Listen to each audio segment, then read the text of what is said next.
saw that all of us are emotional fools, let's put it that way, at some places where you not need to be, and there are places where you are supposed to be. And I've had people coming across to me saying that, okay, we need this, we need that. And when I realized that they're not the people you need, how difficult was it, firstly, to choose those kind of people, and secondly, to actually be a part of their life story. Can I just start off the response to this? Firstly, the kind of people and the stories that you will meet, that you will find on Dropout Private Limited, are not like what you've been used to seeing on any reality show. Okay, these are people who will never go to an audition. They will never go to an audition. They're actually busy trying to figure out venture capitalists or some kind of funding. They've actually done something. They've taken risks. They've failed, but they're trying to do something. It's a very different mindset. Okay, these guys have a future. They're going to be achievers.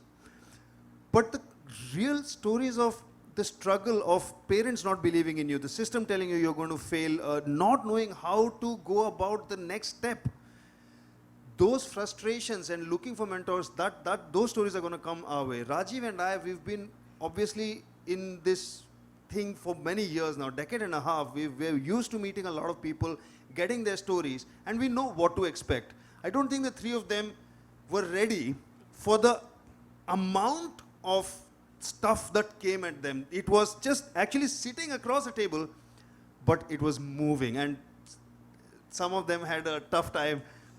It's true. But anyway, yeah. As an entrepreneur, right? When somebody comes and interviews with us, when you're, angel investing, you don't get to know the personal side, right?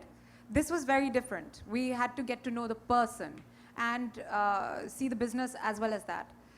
Now, at the end of the day, I think the making of an entrepreneur, there's only one criteria, according to me. That is perseverance, grit. Is this person going to get back up again or not?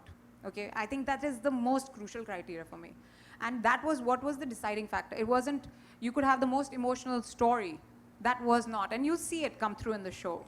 But was it tough? Absolutely, because there was no filter. It wasn't like we were looking at a company or we were looking at a person, judging the person on just the business skills. I think this was great for us. It was a very humbling experience. As an entrepreneur, you also kind of sit in your high tower and not realize that you know of your own struggles and maybe just the people who work with you.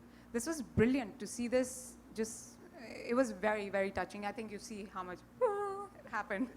Yeah, and I'll just add this, I can barely count how many times I have cried in my life. And throughout the season, I was sitting right of Raghu, and I have used his shoulder a lot of time to cry. Thank you for offering the shoulder, Raghu. But by the way, I think it's amazing what question you ask while going to this program.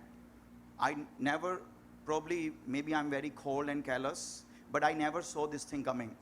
And it was amazing. I remember one person who came to the show. He was probably 17 and 18-year-old. He came from a troubled family where he saw his mother getting beaten down by the father every day.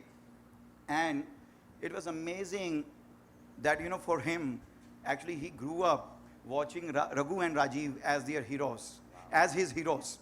So one, he was entrepreneur, but I think for him, the closure of his life so that he can move on was also actually to meeting them. So, like seeing that. And then there were a lot of other stories. There were a lot of stories. There was this girl who was one of the 6 sisters, got neglected, come from a smaller village, left home very early. And it's a story how she rebounded. Every odd against her, how she fought back. So, I think while the program is called Dropout, but I feel very fortunate to see a lot of heroes, real heroes. Thank you so much.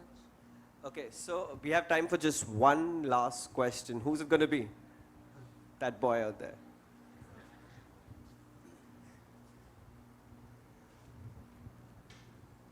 Hi, and first of all, congratulations for launching this new show. Thank you. It's actually really great to see that the mainstream media is bringing attention to this, because it has always been an ignored topic when it comes to the Indian market and as well as being the Indian population as a whole.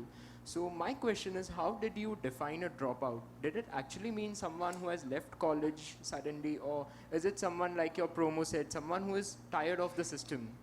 And did the contestants already have an idea and were actually implementing it, or did they start doing it after joining the show? Sorry, what's your name? Shivam. Shivam. Shivam, I think that's a phenomenal question. Okay, it's a great question. To be honest, we spent 9 months, and I kid you, I'm not exaggerating to make a point. And we had some rather ugly fights, some that you've seen on some of our other shows before. It was like one of those auditions, where Raghu, Rajiv, myself, our entire content team, and a few other people, we got into serious debates as to who is a dropout, right? One school of thought told us, let's just take people who failed in college or school. But that would be limiting, right? Because we're not here to celebrate people who don't make it through in academia. That's not the objective of the show, right? So dropout for us, and if you see our marketing campaign all over the country, right? You'll have various things. You have people who've dropped out from a job, people who've dropped out from the education system. It also includes people who may have been an IIM topper, but they've dropped out from the conventional way and not gone into just being, the regular corporate or a doctor or lawyer because it's a family profession. So they've dropped out of a system in some sense. So the word dropout private limited is an extremely broad word for us and never to be limiting. And I think that is really what the beauty of the concept is. Okay, so,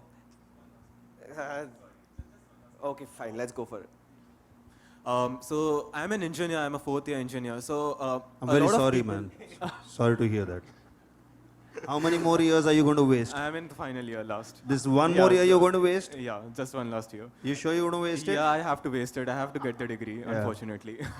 So that's my point exactly. So a lot of people have to do engineering just to get the degree, but they have a lot of ideas in their mind and they want to open their own startup after the engineering ends. So is there any scope for those students like me? Like What yeah. would be the Yes, regular? there is. What would Just- be the regular route for you otherwise? Once you finish engineering, what would 90% of your batch be doing? Getting into the mass recruiters company? Right? Exactly. If you don't do that, Yeah. right, and you do your own piece, you have some ideas, you want to do it, you're a dropout, man. Okay. Right? We'll celebrate you. So, That's is there any exactly what it scope means. for those students who are in engineering itself now I to would come into the get- show? I'll tell you. Firstly, Indians have traditionally been a scared people. We have this thing of saying, what if something goes wrong? What if your parents have that. Your parents forced you to do engineering because that's what they wanted to be when they were younger or something like that. Very sad for you, but it's true. You're not the only one. It's the story of the country. This generation is not afraid. I would say if you're in a course or a job where you do not see fulfillment, you do not see passion, success, happiness, whatever, walk away. Walk away because you think right now one of the things of your age is that you think you have a lot of time, which you do, but it's not as much as you think. You can finish your degree and then do what with it? Nothing, right? You will do your own thing. Walk away. Do it. We are actually, I hope watching this show gives some people, inspires some people to take that hard call, to save those 6 months or 1.5 years and go out and spend those 1.5 years failing somewhere so that you are primed for success. So drop out. Don't waste your time. Drop out. Okay, I guess we've got a lot of questions answered and some motivation out there for you guys. We're going to take one final photo op without the mics with you with the t-shirt properly. And thank you guys for coming here. It was a pleasure hosting all of you here. Do not forget to watch Dropout Private Limited on Saturday at 7 p.m. This is me, Xerxes, dropping out of the stage.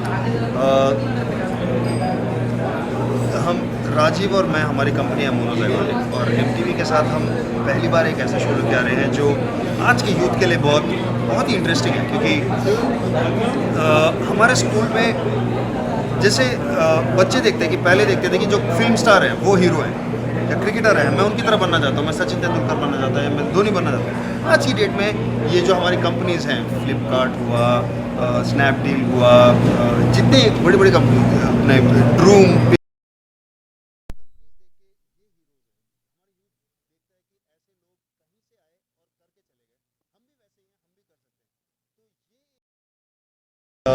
ये feeling जो है ये बहुत important है। कहाँ तक के लोग जुड़ेंगे, इस पर क्या रहेगा पूरा पार्टिसिपेंट? देखिए हमारे इंडिया में अगर आप स्कूल में पढ़ाई कर लो और कॉलेज में पढ़ाई कर लो और नौकरी कर लो तो एक सक्सेस माना जाता है, लेकिन काफ़ी लोग खुश नहीं हैं इससे। लोग काफ़ी कुछ और करना चाहते हैं। तो जिन लोगों में हिम्मत है कि वो सेफ्टी छोड़ के, जो सेफ्टी होती है नौकरी की पढ़ाई की, वो छोड़ के अपना खुद का बिजनेस, अपना खुद का एंटरप्रेन्योरशिप शुरू करें, ये उन लोगों के बारे में है और ये कैसे करना है वो उसकी कहानी है। अब आप